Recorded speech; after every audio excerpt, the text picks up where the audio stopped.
ሰላም እግዚአብሔር ከእናንተ ጋር ይሁን። እንደምን ቆያችሁ? የተወደዳችሁ ጸጋ ይብዛላችሁ። ሰላማችሁ በክርስቶስ ይብዛ። ወደ ዛሬው ሀሳብ እንመለሳለን። የእግዚአብሔርን ቃል ለመስማት ጥቂት ደቂቃ ይኑራችሁ። ደግሞ በየዕለቱ አንድ ምዕራፍ ማንበብን እንዳትረሱ። ወደ ዛሬው ሀሳብ እንሄዳለን። ጸጋ ይብዛልን። ብሔራዊ የድል መዝሙር። እግዚአብሔር ይነሳ፣ ጠላቶቹ ይበተኑ፣ የሚጠሉ ከፊት ይሽሹ። ጤስህን በሚበንን እንዲሁም አበትናቸው። ስብ በእሳት ፊት እንደሚቀልጥ ክፎቹ እንዲሁ ከእግዚአብሔር ፊት ይጥፉ። ጻድቅን ግን ደስ ይበላችሁ፣ በእግዚአብሔር ፊት ሐሴትን ያድርጉ። ደስታና በፍታ የተሞሉ ይሁኑ።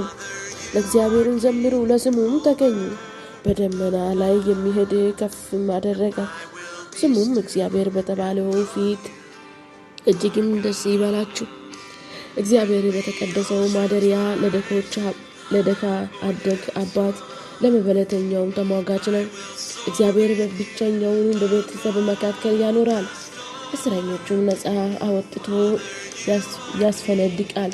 አመፀኞች ግን ምድረ ባዳ ይኖራሉ። እግዚአብሔር ሆይ በሕዝብ ፊት በወጣህ ጊዜ በምድረ ባዳ በተጓዘን ጊዜ በሲና አምላክ በእግዚአብሔር ፊት በእስራኤል አምላክ በእግዚአብሔር ፊት ምድር ተንቀጠቀጠች፣ ሰማያትም አወረዱ። እግዚአብሔር ሆይ በቃ ዝናብ አዘንብብን ብሎ የደረቀውን ርስትንም አረሰርስ። መንጋው መኖሪያ አደረጋት።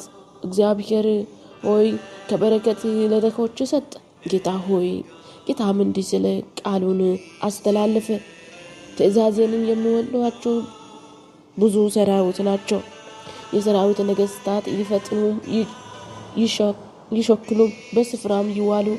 ሴቶቹ መርኮም ተካፈሉ።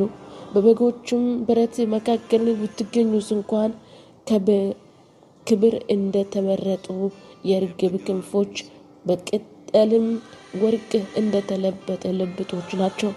ሁሉም ቻይ በዚያ የነበሩትን ነገስታትን በበተነ ጊዜ በሴሌም እንደሚወርድ ወረደ፣ አደረጋቸው። እናንተ ብርቱ ተራራ፣ የሲና ተራራ ሆይ፣ እናንተ ባለ ብዙ ጫፎች ተራሮች፣ የማስን ተራራ፣ እናንተ ባለ ብዙ ጫፍ ተራሮች ሆይ፣ እግዚአብሔር ሊኖር የመረጠ ተራራ፣ በእርግጥም እግዚአብሔር ለዘላለም የሚኖርበት ተራራ ለምን በቅንነት አይን ታያላችሁ? ጸጋ ይብዛል። የዘላለም አባት በመካከላችን ይኖር።